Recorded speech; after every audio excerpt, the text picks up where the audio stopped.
Hi friends, welcome to my YouTube channel SR academy Hindi. तो SSC JST paper 2 के लिए ऐसे प्रैक्टिस का वीडियो लेकर मैं आपके लिए आ रहा हूं। तो इसका इंट्रोडक्शन वीडियो जिसमें हमने सीखा कि ऐसे कैसे लिखा जाता है, उसके क्या क्या कंपोनेंट होते हैं, उसके लिए क्या क्या हमें रिकमेंडेशंस होते हैं, कैसे हम लोग एक अच्छा ऐसे लिख सकते हैं।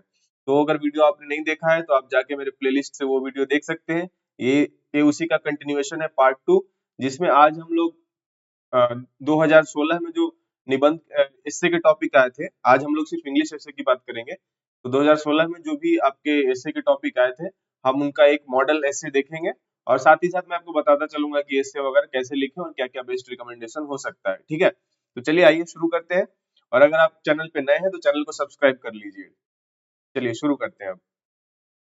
तो आपका 2016 में ये आपका क्वेश्चन आया था इंग्लिश एस्से का, write an essay in about 500 words on any one of the following. तो आपको जैसे कि चार टॉपिक दिया रहता है, जैसा कि आप सभी लोग जानते हैं कि चार टॉपिक दिया रहता है। चार टॉपिक में से एक टॉपिक आपको सेलेक्ट करना है और उस पे आपको 500 वर्ड्स में एस्से लिखना है। ठीक है, तो यहाँ पे मैं आपको सारे टॉपिक्स पे एक एक मॉडल एस्से आपको बताऊंगा कि कैसे लिखना है, उसमें मैं बेस्ट प्रैक्टिसेस जो भी होगा मैं बताते चलूंगा। ठीक है, तो चलिए सबसे पहले वुमेन एम्पावरमेंट पे शुरू करते हैं। तो देखिए, वुमेन एम्पावरमेंट तो हमने एक टॉपिक दे दिया। अब हमने क्या बताया था पिछले वीडियो में कि आपको हमेशा एक ऐसा कोट या फिर जिसको बोलते हैं कि सूक्ति या फिर ऐसा कोई लाइन, दोहा, कविता, कुछ भी से स्टार्ट करने से ये थोड़ा अच्छा लगता है, या फिर नारा हो गया, इससे अगर आप स्टार्ट करेंगे तो आपका इससे जो है काफी अच्छा लगेगा। जैसे मैंने यहाँ स्टार्ट किया, एम्पावर ए वुमेन, एम्पावर ए जनरेशन। मतलब अगर आप एक वुमेन को सशक्त बनाते हैं तो आप एक पूरी पीढ़ी को सशक्त बना रहे हैं। ठीक है, अब चलते हैं इसको इंट्रोडक्शन। तो पहला पैराग्राफ क्या होता है आपका, इंट्रोडक्शन का। तो देख लेते हैं इंट्रोडक्शन में हमने कैसे लिखा है। तो women empowerment is not just A goal, it is necessity for the progress of any society. India, with its rich history and diverse culture, has long been a land of contradictions when it comes to women. On one hand, Indian women are celebrated as goddess and symbols of strength like Durga and Saraswati. On the other, many women face discrimination, violence, and limited opportunities. Empowering women means giving them the tools and opportunities to stand equal to men in every aspect of life, social, economic and political. ठीक है, तो हमने यहाँ introduction में क्या बताया कि women empowerment सिर्फ हमारा एक गोल नहीं होना चाहिए, इट इज मतलब ये जरूरी है हमारे सोसाइटी यानी समाज के विकास के लिए। और हमने बताया कि जैसा कि हमारा भारतीय सभ्यता और संस्कृति में है कि हम लोग एक औरत को देवी के समान भी पूजा करते हैं, जैसे दुर्गा और सरस्वती देवी की तरह। दूसरी तरफ हमारे भारत में महिलाएं जो है वो विभिन्न प्रकार के भेदभाव, हिंसा आदि के शिकार होती रहती हैं, उनको काफी कम अपॉर्चुनिटीज मिलता है।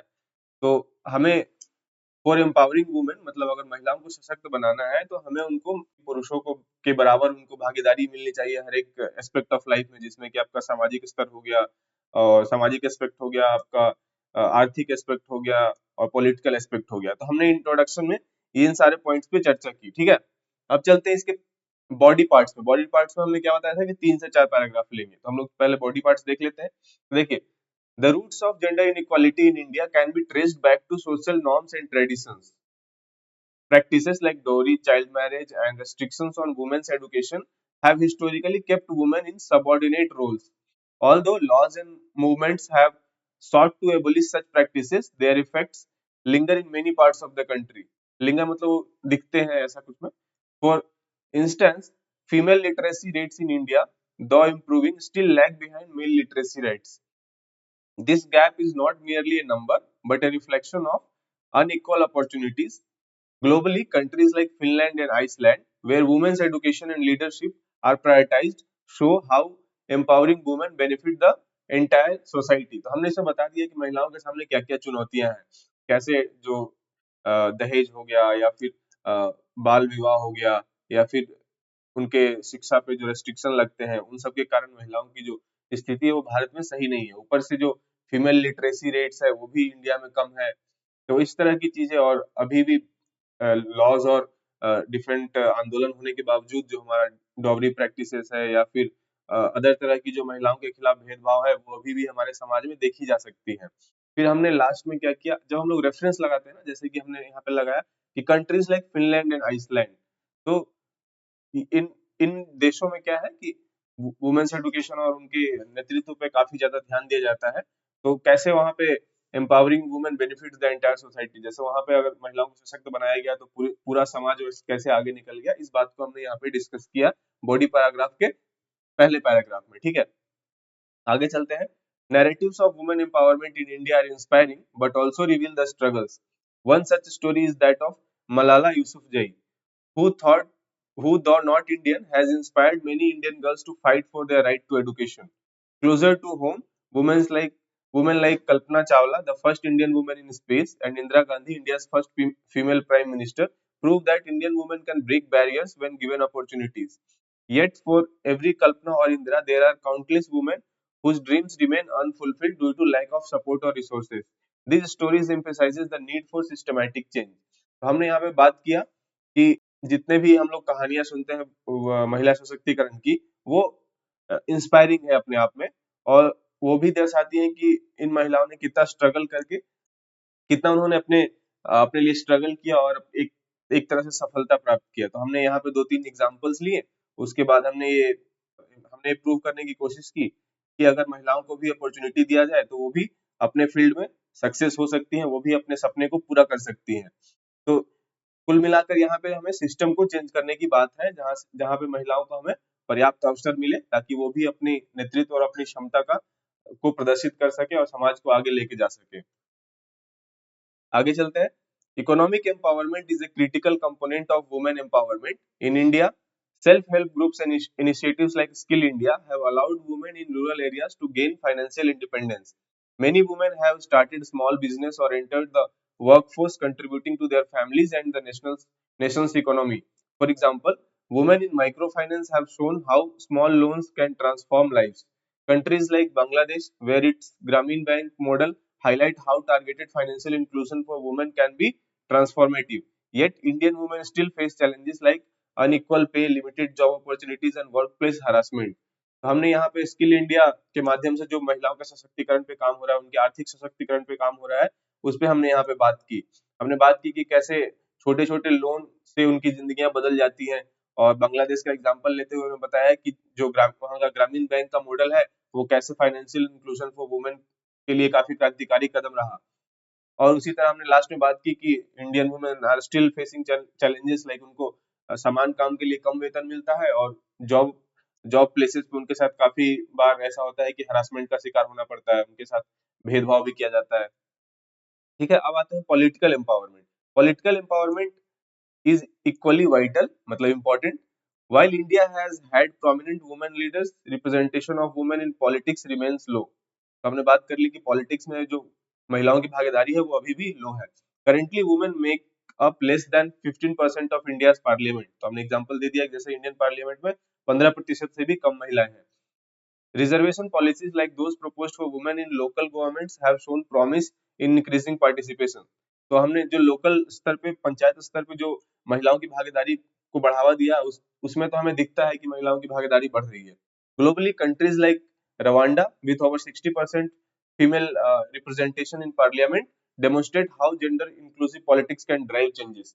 तो ये रवांडा का हमने एग्जांपल दिया कि वहाँ 60% का फीमेल रिप्रेजेंटेशन है पार्लियामेंट में, तो वो कैसे एक जेंडर इंक्लूसिव पॉलिटिक्स वहां पे चल रहा है, और वहां वो कैसे एक बदलाव की ओर संकेत दे रहा है। ठीक है, तो इस तरह से हमने पॉलिटिकल एम्पावरमेंट फॉर वुमेन पे बात की इस पैराग्राफ में।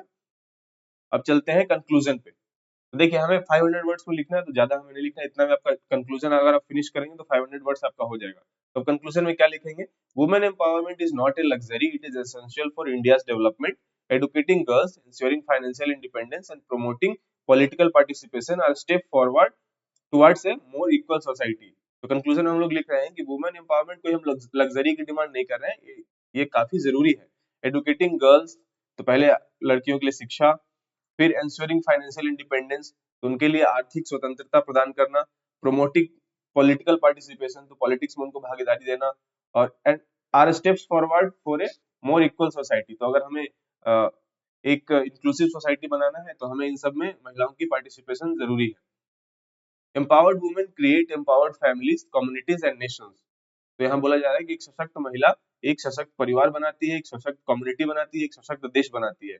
As the saying goes, when you educate a woman you educate a generation. तो हमने जो शुरू में कोट यूज किया था उसको एक तरह से यहाँ पे सेंटेंस में लास्ट में कंक्लूजन में भी ऐड कर दिया।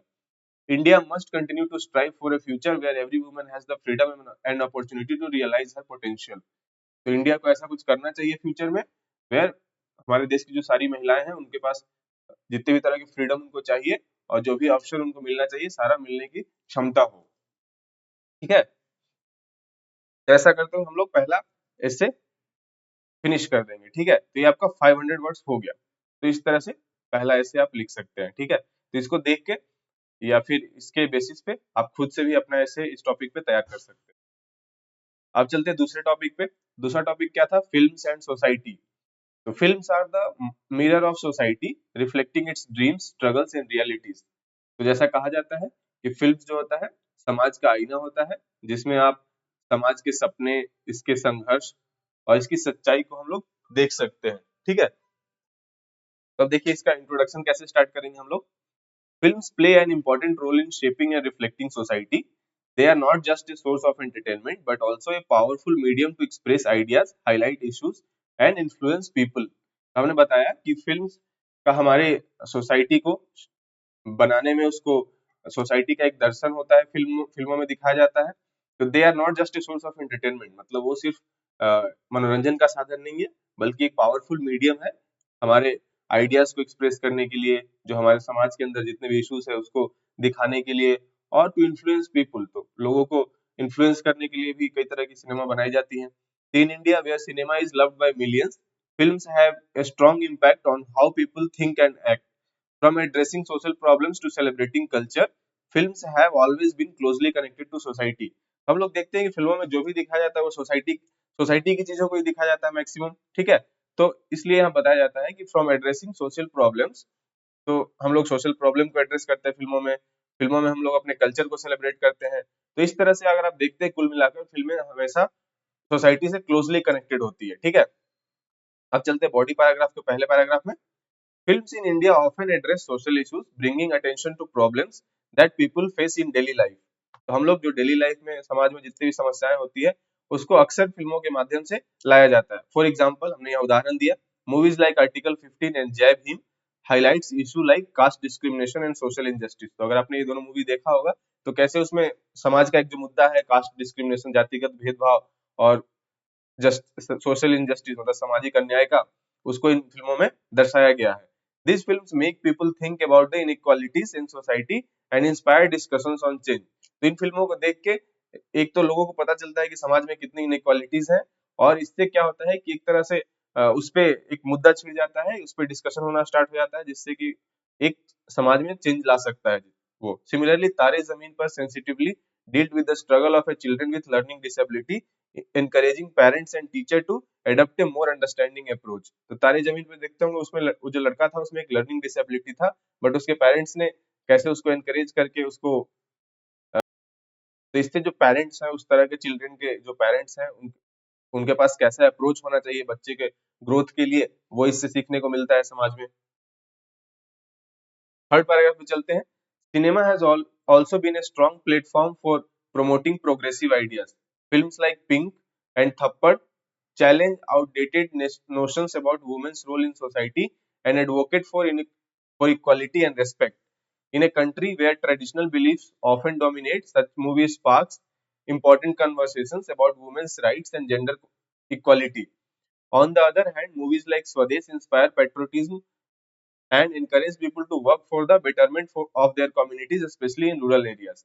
तो हमने यहाँ क्या बताया कि फिल्म जो पिंक और थप्पड़ जैसी मूवी है वो महिलाओं के जो समाज में स्थिति है उनके लिए इक्वालिटी और रेस्पेक्ट की डिमांड करती है और इसके लिए प्रोत्साहित करती है। इसमें इसमें वुमेन्स राइट और जेंडर इक्वालिटी पे भी बात हुई है।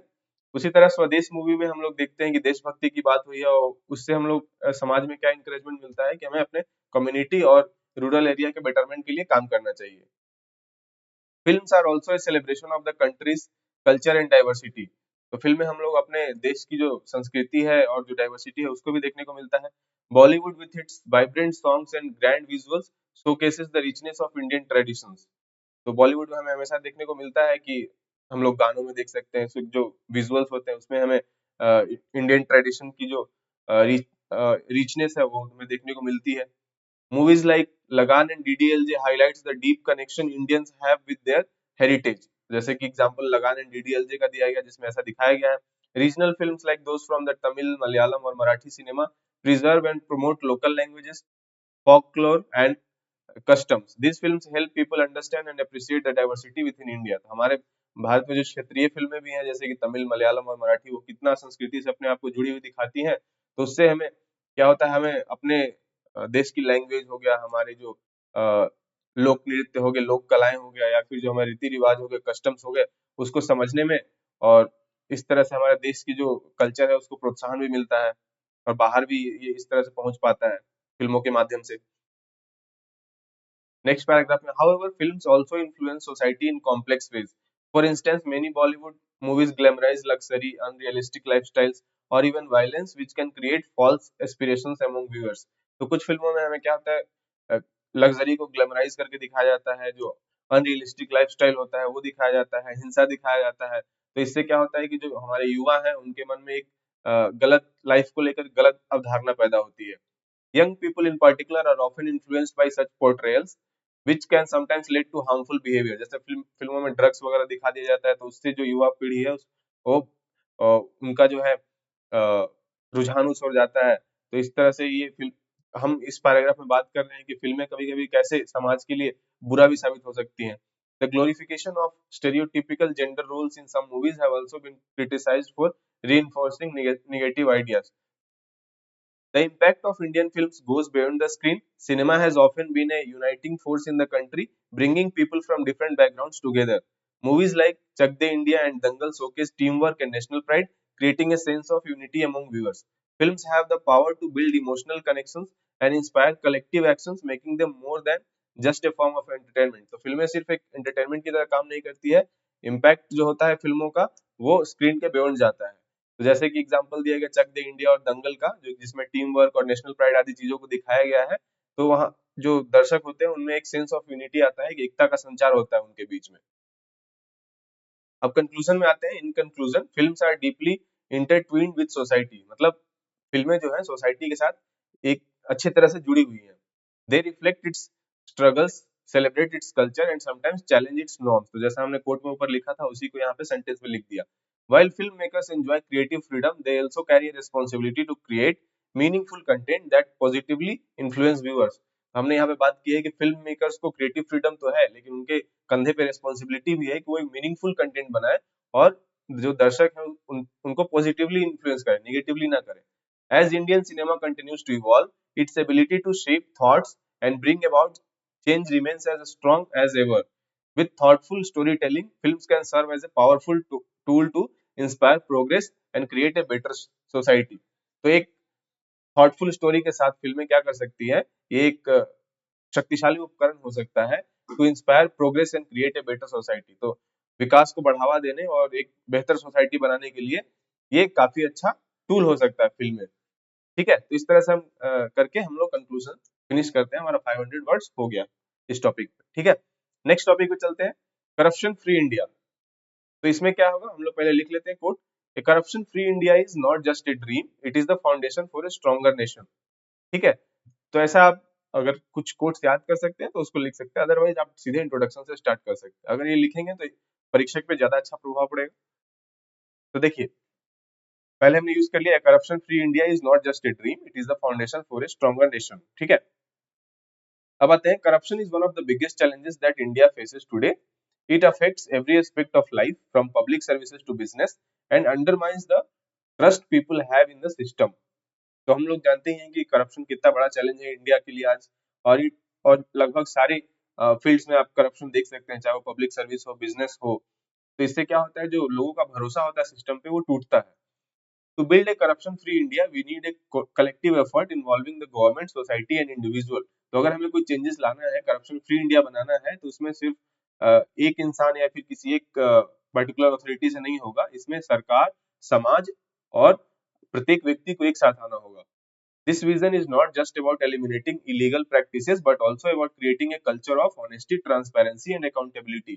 तो यहाँ पे सिर्फ इलीगल प्रैक्टिसेस को ही एलिमिनेट करने की बात नहीं हो रही। जब आप करप्शन फ्री इंडिया की बात करते हैं तो उसमें जो हमारा देश है उसके कल्चर में ही हम ऑनेस्टी, ट्रांसपेरेंसी और अकाउंटेबिलिटी जैसे वैल्यूज डेवलप करेंगे, जिससे कि करप्शन अपने आप ही खत्म हो जाएगा। अगर हर एक व्यक्ति के अंदर आप इन तीनों गुणों का, मोरल वैल्यूज का, अगर आप बचपन से ही उनके अंदर ऐसी वैल्यूज डालेंगे, ऑनेस्टी, ट्रांसपेरेंसी और अकाउंटेबिलिटी जैसी वैल्यूज डालेंगे, तो एक हद तक अपने आप ही करप्शन धीरे धीरे कम हो जाएगा। ठीक है। Corruption is deeply rooted in many systems and institutions. It ranges from small scale bribery to large scale scams. For example, delays in public services often push people to pay bribes to get work done, while major scandals like the 2G spectrum case or coal allocation scam have highlighted corruption at higher levels. इससे बात बता रहा है कि corruption जो है हमारे system और हमारी जो संस्थान है उसमें जड़ तक बिल्कुल घुस चुका है। It ranges from small scale bribery, तो मतलब एक तो छोटे स्तर से लेके बड़े स्तर तक हमारे यहाँ स्कैम्स होते हैं, करप्शन होते हैं। For example, delay in public services, जैसा आप देखते हैं कि समाज में अगर आप पैसे नहीं देंगे, अगर आप ब्राइबरी नहीं देंगे, तो क्या होगा कि आपका जो जो भी आप किसी चीज के लिए, सरकारी सर्विसेज के लिए आपने अप्लाई किया है, तो उसमें आपको देरी होगी। ठीक है। और आप इससे क्या होगा कि आप उस देरी को अगर नहीं चाहते तो आप जाके आप उसको ब्राइबरी दे देंगे, आप पैसे दे देंगे। दूसरी तरफ आप देखते हैं कि 2G स्पेक्ट्रम और कोयला घोटाला जैसे जो स्कैम हुए वो भी भ्रष्टाचार के ही एग्जांपल है, जो कि हायर लेवल पे करप्शन को दर्शाता है। Such practices harm the country by wasting resources, slowing down development and increasing inequality.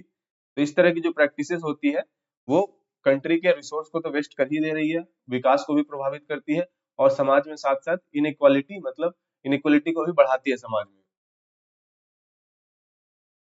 Globally many countries have made significant progress in fighting corruptions. अब हम लोग एग्जांपल दे रहे हैं कि विश्व स्तर पर बहुत सारे देशों ने करप्शन से लड़ने में काफी अच्छा प्रोग्रेस अब तक दिखाया है। सेटिंग एग्जांपल्स फॉर इंडिया, जिसके उदाहरण से हम लोग कुछ सीख सकते हैं। Countries like Denmark and New Zealand are consistently ranked as the least corrupt nation due to their strong legal frameworks and high levels of transparency. तो इन देशों में क्या है कि एक स्ट्रांग लीगल फ्रेमवर्क बना हुआ है, वहां का कानूनी ढांचा जो है करप्शन को लेके वो काफी मजबूत है और हाई लेवल ऑफ ट्रांसपेरेंसी है वहां पे। ठीक है। तो India too has taken several steps to tackle corruption. तो ऐसा नहीं है कि भारत में भी कुछ नहीं हुआ है, भारत ने भी कई ऐसे कदम उठाए हैं करप्शन को दूर करने के लिए। Laws like the right to information, RTI act, empower citizens to demand accountability. तो जानते ही हैं कि आप आरटीआई के तहत किसी भी सरकारी कार्यालय से संबंधित सूचना आप प्राप्त कर सकते हैं। Initiatives like the Aadhaar based direct benefit transfer, तो डीबीटी ट्रांसफर होता है। जैसे पहले क्या होता था, काफी जो सरकार द्वारा विभिन्न तरह के जो स्कीम्स होते थे उसके तहत जो पैसे मिलने होते थे, चाहे वो किसान को हो, चाहे वो बीपीएल होल्डर्स को हो, चाहे डिफरेंट सब्सिडीज हो, तो इसमें क्या होता था कि पहले ही पैसा उन तक पहुंच ही नहीं पाता था। अब क्या है, डायरेक्ट बेनिफिट ट्रांसफर है, डीबीटी सिस्टम है, जिससे क्या है कि बीच middle man end ensure government subsidies reach the rightful beneficiaries. तो क्या होता है कि अब डायरेक्ट ट्रांसफर हो गया है तो अब मिडिल मैन की कोई जरूरत नहीं है। इस तरह से गवर्नमेंट सब्सिडीज जो उसके हकदार है उन तक पहुंच पाती है, जो सच्चे हकदार है उन तक पहुंच पाती है, जो उसके बेनिफिशियरीज है। Technology plays a key role in fighting corruption. Digital platforms for paying taxes, applying for government services, and tracking public spending help reduce the opportunities for corrupt practices.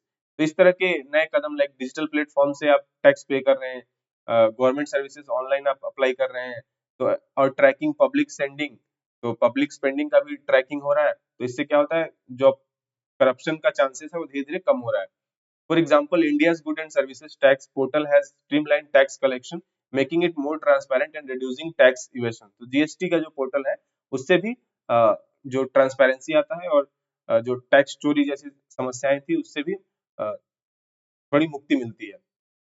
Similarly, the use of e-governance in states like Kerala and Andhra Pradesh has minimized corruptions in public offices. तो जितना ज्यादा e governance states अपनाएंगी, जितने fields में, जितने कामों के लिए, उतना कम हमारा पब्लिक ऑफिसेस में करप्शन कम होगा। ठीक है। आगे चलते हैं। Education and awareness are also important in building a corruption free India. तो सबसे ज्यादा तो यही इंपॉर्टेंट है, एडुकेशन और अवेयरनेस, मतलब शिक्षा और जागरूकता। People need to understand their rights and the long term harm caused by corruption. तो उनको तो सबसे पहले तो अपने अधिकार को समझना होगा, और जो करप्शन से लॉन्ग टर्म उनके लिए क्या हानि हो सकती है उसको भी समझना होगा। When individuals refuse to pay or accept bribes, it weakens the system of corruption. तो जैसे हम लोग अगर खुद ही से रिफ्यूज कर दें, हम लोग हम हमें ब्राइब देना ही नहीं, अगर सब लोग ऐसा करने लगे तो इट ऑटोमेटिकली जो करप्शन का जो सिस्टम है अपने आप कमजोर हो जाएगा। Campaigns like MyGov and organizations like the Lokpal are steps for towards involving citizens in the fight against corruption.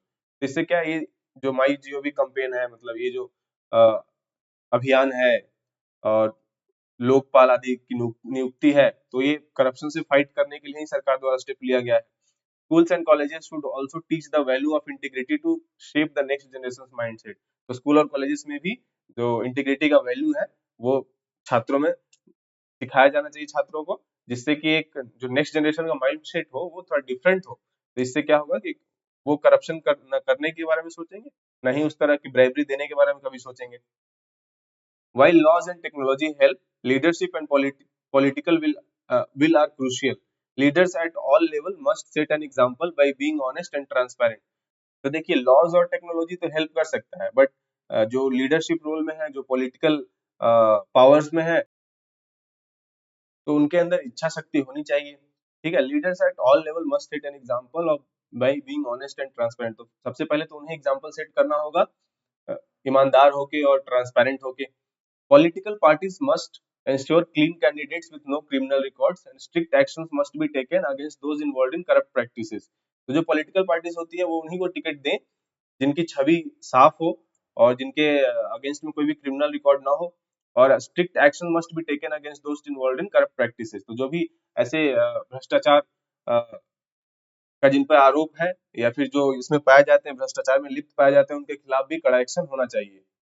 Initiatives like the electoral bond system aim to reduce black money in politics, but further reforms are needed for transparency. तो कुछ steps तो लिए गए हैं जैसे electoral bond system to reduce black money in politics, politics में black money को कम करने के लिए, बट अभी और भी रिफॉर्म की जरूरत है ज्यादा से ज्यादा ट्रांसपेरेंसी के लिए। अब कंक्लूजन में आ जाते हैं। In conclusion, A corruption free India is essential for achieving true development. जब जब तक करप्शन फ्री इंडिया नहीं होगा तब तक हम लोग जो सच्चे अर्थ में विकास को हम लोग प्राप्त नहीं कर सकते। It will lead to a better government, fair distribution of resources and improved trust in public institutions. इससे क्या होगा कि एक अच्छा गवर्नेंस मिलेगा, एक जो उचित रिसोर्सेस मतलब कि जो संसाधनों का उचित डिस्ट्रीब्यूशन है वो आप कर सकते हैं, और इम्प्रूव ट्रस्ट, तो इससे जनता का जो है सरकार के प्रति विश्वास भी बढ़ेगा। However, this vision requires collective action, तो इसमें सबकी भागीदारी की जरूरत है। Each citizen must play a role by standing against corruption in their daily lives. तो हर एक नागरिक को जो है करप्शन के खिलाफ खड़ा होना होगा। As Mahatma Gandhi said, be the change that you wish to see in the world. तो जैसा कि आप करप्शन फ्री इंडिया चाहते हैं, तो आप सबसे पहले अपने आप को करप्शन फ्री कीजिए। Together we can build a corruption free India and create a brighter future for all. तो इस तरह से लिख के हम लोग कंक्लूजन को एंड करते हैं। तो ये आपका 500 वर्ड्स में हो गया। ठीक है, अब चलते हैं जो चौथा टॉपिक था 2016 का, ग्लोबलाइजेशन इन इंडिया। तो इसके लिए हम लोगों ने क्या कोट यूज किया है? Globalisation has turned the world into a global village connecting economies, cultures and people like never before. ठीक है, तो इसका इंट्रोडक्शन में लिखेंगे, globalisation refers to the increasing interconnectedness of countries through trade, technology, culture and ideas. तो globalisation का मतलब क्या है कि जो पूरे विश्व को एक दूसरे से कनेक्ट कर रहा है, सारे देशों से एक दूसरे से कनेक्ट कर रहा है। किस बेसिस पे? व्यापार हो गया, तकनीक हो गया, टेक्नोलॉजी प्रौद्योगिकी हो गया, कल्चर हो गया मतलब संस्कृति, और विचारों का आदान प्रदान के माध्यम से। For India, globalization has been a transformative force, reshaping its economy, society and global standing. तो ग्लोबलाइजेशन के माध्यम से ही ये एक तरह से क्रांतिकारी बदलाव आया है, एक चेंज हुआ है हमारे किसी चीज में, इकोनॉमी के फील्ड में, सोसाइटी में, और एक ग्लोबल स्टैंडिंग मतलब हमारा जो आज वैश्विक स्तर पे पहचान है उसको भी बनाने में मदद मिली है। While it has brought numerous opportunities, it it has also presented challenges that require thoughtful handling. तो सिर्फ ग्लोबलाइजेशन से हमारे पास अपॉर्चुनिटीज ही नहीं आती है, ये कुछ चैलेंजेस भी लेके आती है। ठीक है, तो इस तरह से हम लोग इंट्रोडक्शन रखेंगे। अब आते हैं इसके पैराग्राफ्स में। The liberalization of the Indian economy in 1991 marked a major turning point in India's journey towards globalization. Before this, India followed a largely closed economic policy with high tariffs and restrictions on foreign trade. तो जैसा आपने economy में अगर पढ़ा होगा तो 1991 में जब हमारा उदारीकरण शुरू हुआ तब हमारा व्यापार मुक्त व्यापार हो गया। पहले एक क्लोज्ड इकोनॉमी था जिसकी वजह से यहाँ पे हाई टैरिफ्स और रेस्ट्रिक्शंस थी जो विदेशी व्यापार था उस पे। The economic reforms of the 1990s opened India to global markets, leading to rapid economic growth. जैसे ही बाहरी देशों के लिए हमारा व्यापार खुला पूरी तरह से, तो इससे क्या हुआ, रैपिड इकोनॉमिक ग्रोथ हुआ हमारे कंट्री में। Foreign companies began investing in India and Indian companies like Tata and Infosys started expanding globally. तो फॉरेन कंपनीज ने हमारे इंडिया में इन्वेस्ट करना स्टार्ट किया और भारतीय कंपनी जैसे टाटा, इन्फोसिस आदि ने बाहरी अपना विस्तार किया पूरे विश्व में। Today, India is a key player in sectors like IT, pharmaceuticals, and automobile manufacturing, showcasing its integration into the global economy. तो आज जो IT सेक्टर हो गया, फार्मास्यूटिकल सेक्टर हो गया, ऑटोमोबाइल इंडस्ट्री हो गया, मैन्युफैक्चरिंग इंडस्ट्री हो गया, इन सब में मतलब इन सारे में हमारे इंडियन इंडस्ट्रीज काफी आगे है। One of the biggest impact of globalization on India has been the rise of the information technology sector. तो ग्लोबलाइजेशन का सबसे बड़ा फायदा जो इंडिया को मिला वो आईटी सेक्टर का डेवलपमेंट हमारे कंट्री में। Cities like Bengaluru and Hyderabad became global IT hubs, providing services to companies worldwide. तो जैसा कि जानते हैं बेंगलुरु और हैदराबाद, पुणे आदि जैसे शहर जो आईटी हब्स बने और पूरे वर्ल्ड वाइड सर्विस प्रोवाइड कर रहे हैं हमारे इंडिया से ही IT services. The outsourcing of jobs to India has created employment for millions, especially in urban areas. तो जो आउटसोर्स जॉब हुए इंडिया में, उससे क्या होगा कि हमारे जो देश के मिलियंस ऑफ पीपल थे उनको एम्प्लॉयमेंट मिला, स्पेशली इन अर्बन एरिया, शहरी क्षेत्रों में specially. This has also increased India's visibility on the global stage as a knowledge and service economy. तो इससे क्या होगा, जो इंडिया की पहचान बनी वैश्विक स्तर पे as a knowledge and service economy. Globalization has brought cultural exchanges and diversity to India, from international brands and food chains to global entertainment like Hollywood movies and K-pop. Indians now enjoy a blend of global cultures. इससे क्या हुआ globalisation से कि हम लोग विदेशी चीजों से भी परिचित हुए, जैसे कि फूड चेन्स हो गया विदेशों का, मैकडोनल्ड्स हो गया, केएफसी हो गया, या फिर global entertainment like Hollywood movies, Korean movies और तरह तरह के ग्लोबल कल्चर से हम लोग परिचित हो पाए।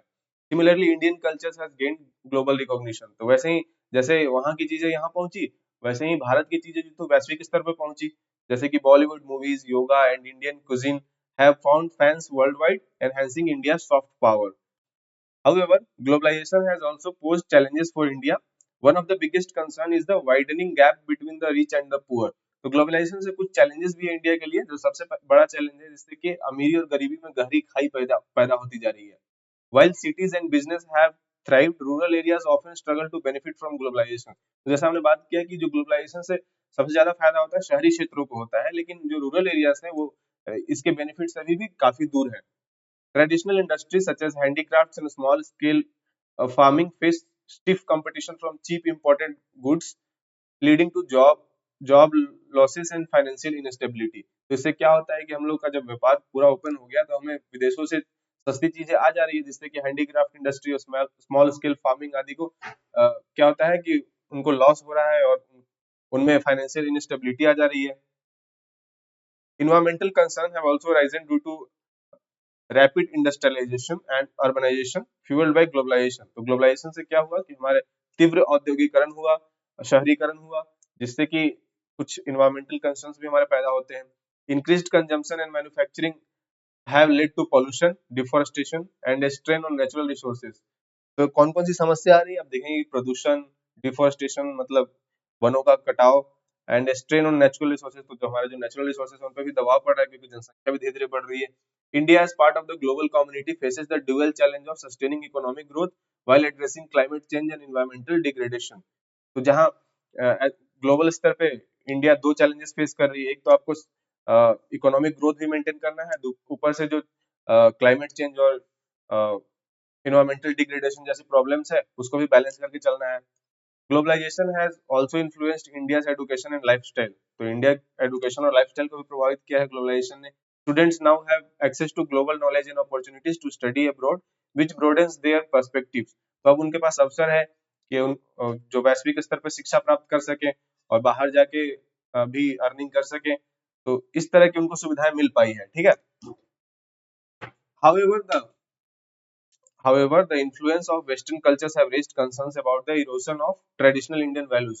जैसे जैसे वेस्टर्न कल्चर बढ़ रहा है वैसे वैसे इंडियन वैल्यूज पे खतरा उत्पन्न हो रहा है कि कहीं वो लुप्त ना हो जाए। Balancing modernity and tradition remains an ongoing debate in Indian society. तो जैसे जैसे हमें आधुनिकीकरण को तो अपनाना है, लेकिन हमारे जो ट्रेडिशनल वैल्यूज है उसको भी बचा के रखना है। इस पे चर्चा समाज में हमेशा होते रहती है। अब कंक्लूजन पे आ जाते हैं। In conclusion, globalisation has been a mixed blessing for India. तो ग्लोबलाइजेशन का क्या प्रभाव है? मिक्स्ड प्रभाव है हमारे इंडिया पे। It has accelerated economic growth, enhanced global influence and enriched culture. At the same time, it has highlighted issues like inequality, environmental concerns and cultural identity. तो कुछ समस्याएं भी हैं ग्लोबलाइजेशन के साथ। इसने इकोनॉमिक ग्रोथ को तो बढ़ावा दिया, ग्लोबल इन्फ्लुएंस को बढ़ावा दिया, इससे हमारा एक वैश्विक स्तर पर हम एक दूसरे से जुड़ पाए। लेकिन इसके कुछ कंसर्न्स भी हैं, जैसे कि इनइक्वालिटी हो गया, एनवायरमेंटल कंसर्न्स हो गया, और कल्चरल आइडेंटिटी, हम अपने ट्रेडिशनल वैल्यूज को खोते जा रहे हैं धीरे धीरे। For India to fully harness the benefits of globalization, it must ensure inclusive growth, protect its environment and preserve its rich cultural heritage. तो ग्लोबलाइजेशन के साथ साथ हमें इस बात का भी ध्यान रखना होगा कि हमें इंक्लूसिव ग्रोथ को बढ़ावा दें, और हम अपने इन्वायरमेंट को प्रोटेक्ट करें, और अपना जो कल्चरल हेरिटेज है उसको प्रिजर्व करके रखें आने वाले जनरेशन के लिए। As India continues to engage with the world, it has the potential to emerge as a global leader while staying rooted in its unique identity. तो इंडिया का जो यूनिक आइडेंटिटी है उसके साथ ही भारत के समक्ष ये अवसर है कि वो ग्लोबल स्तर पे, एक वैश्विक स्तर पे एक उभरती हुई अर्थव्यवस्था, एक शक्तिशाली देश के साथ उभर के आए। तो इस तरह लिखते हुए हम लोग इसका कंक्लूजन फिनिश कर देंगे। तो ये आपका 500 वर्ड्स हो गया। ठीक है, तो हमने चारों टॉपिक जो था आज का वो कंप्लीट कर लिया है। ये 2016 में आए हुए टॉपिक थे, ये देख लीजिए। 2016 में आए हुए चारों टॉपिक हमने कर लिया। तो इसके बेसिस पे आप अपना भी एस्से का प्रैक्टिस कर सकते हैं। तो किस तरह से लिखना है, क्या क्या एग्जाम्पल देना है, कैसे कैसे रेफरेंसेस देना है, वो आपको यहाँ से आपको समझ में आ गया होगा। ठीक है, तो इसी तरह डेली मैं आपको एक एक प्रैक्टिस के लिए आपको टॉपिक देता रहूंगा। तो आज आपके लिए टॉपिक है technology and its impact on Indian society. तो इस टॉपिक पे आप खुद से ऐसे लिखेंगे ऐसे, ठीक है, और इसका प्रैक्टिस करेंगे बेस्ड ऑन जैसा कि इधर आपको बताया गया है, उसके बेसिस पे आप इसका प्रैक्टिस कीजिएगा।